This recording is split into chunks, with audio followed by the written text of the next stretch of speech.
Olá pessoal, bem-vindos ao quiz de usinagem com o assunto em furação, vídeo 4. Vou passar as regras para vocês. Primeiro vou ler a pergunta, depois vou dar 5 segundos para a resposta, vou explicar a resposta e então passar para a próxima pergunta. Vamos lá?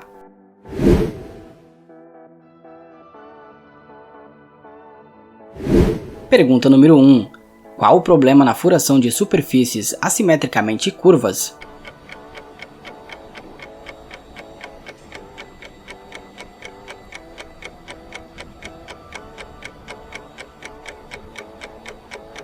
Resposta correta, a broca se curva.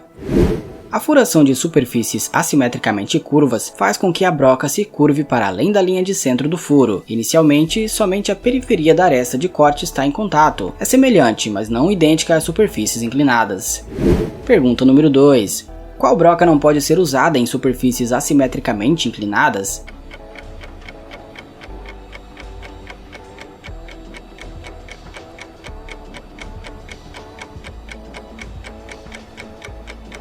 Resposta correta, broca inteiriça de metal duro.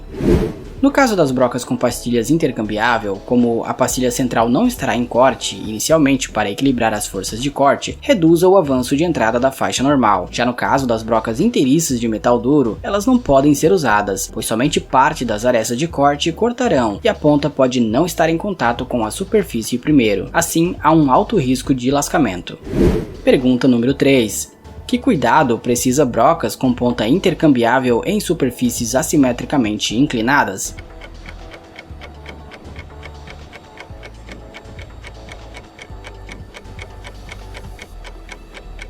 Resposta correta, atenção no ângulo e balanço.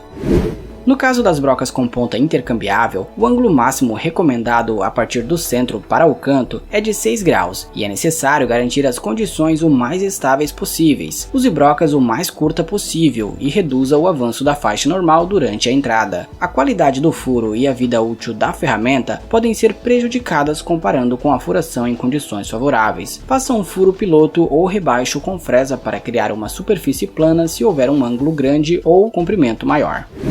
Pergunta número 4. Qual o objetivo da furação escalonada ou escalonada e com chanfro?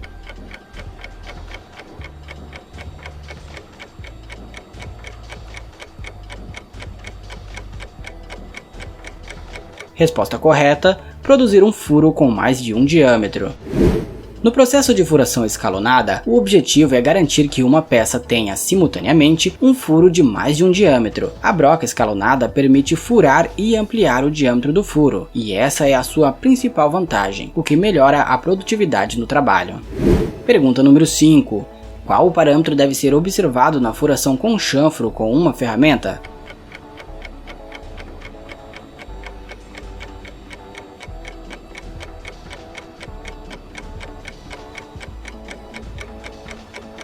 Resposta correta, avanço.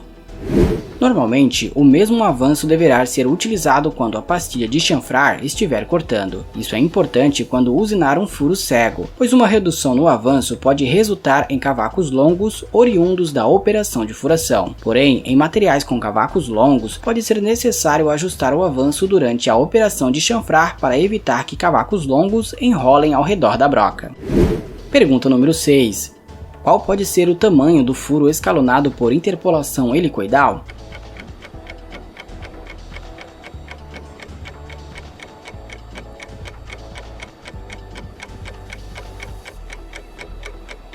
Resposta correta, 2 vezes o diâmetro. Para furos escalonados por interpolação helicoidal, o furo com diâmetro escalonado pode ser 2 vezes o diâmetro. A interpolação helicoidal é uma operação lenta e não deve ser utilizada para escalonamentos profundos. Escolha a fresa de acordo com o tamanho do furo. Pergunta número 7. Qual o principal desafio ao utilizar uma ferramenta com vários diâmetros?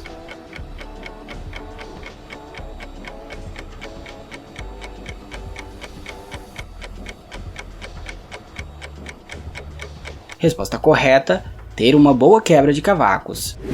Quando utilizar uma ferramenta com vários diâmetros, o desafio é conseguir uma boa quebra de cavaco de todas as arestas em corte. Em materiais de cavacos longos, como o aço com baixo teor de carbono e aços inoxidáveis, os testes iniciais deverão ser feitos em etapas, tais como: primeiro, verifique a formação de cavacos da broca; segundo, verifique a formação de cavacos na pastilha de escalonamento; e terceiro, verifique a formação de cavacos na pastilha de chanfrar.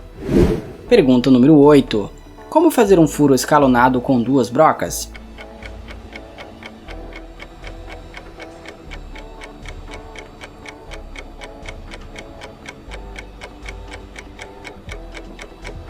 Resposta correta: primeiro o furo maior, depois o menor. Inicialmente, um diâmetro maior, depois o menor. Comece a furação sempre pelo furo maior para garantir a centragem da ponta da broca e evitar lascamentos das arestas de corte. Quando furar diâmetros pequenos, certifique-se de que o ângulo de ponta da broca seja igual ou menor que o da broca grande, para garantir que a ponta atinja a peça primeiro. No caso dos furos escalonados por furação e mandrilhamento, comece sempre com a furação e depois faça o mandrilhamento. Pergunta número 9. Com qual broca é possível fazer a furação ajustada radialmente?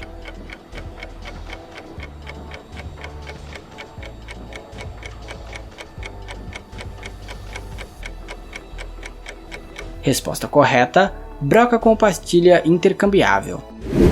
A furação ajustada radialmente é possível apenas para brocas com pastilhas intercambiáveis. O ajuste radial do diâmetro amplia a área da peça, tornando possível alcançar uma tolerância mais estreita com o presetting do diâmetro exato da broca, o que elimina as tolerâncias de fabricação da broca e da pastilha, usinar um furo com um diâmetro maior que o diâmetro da broca e evitar a necessidade de ter outros tamanhos em estoque, e produzir furos escalonados com chanfro com uma broca standard, que é possível sem uma aplicação de broca não rotativa.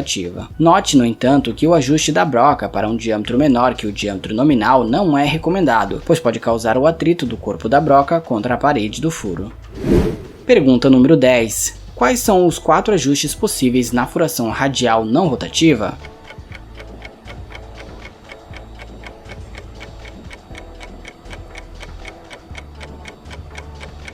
Resposta correta: furo maior, cônico, com chanfro e escalonado. Para um offset radial, os furos podem ser usinados maiores que o tamanho nominal da broca e podem ser usados para gerar furos cônicos. Os chanfros e os alívios podem ser usinados. Um furo que deve ser roscado pode ser preparado em um passe junto com o chanframento. Este foi o vídeo de hoje, obrigado por assistir até aqui. Não se esqueça de curtir, compartilhar, de comentar e também de se inscrever. Eu sou Jonathan Venâncio e você assistiu a mais um vídeo no canal O Mundo de Ferro.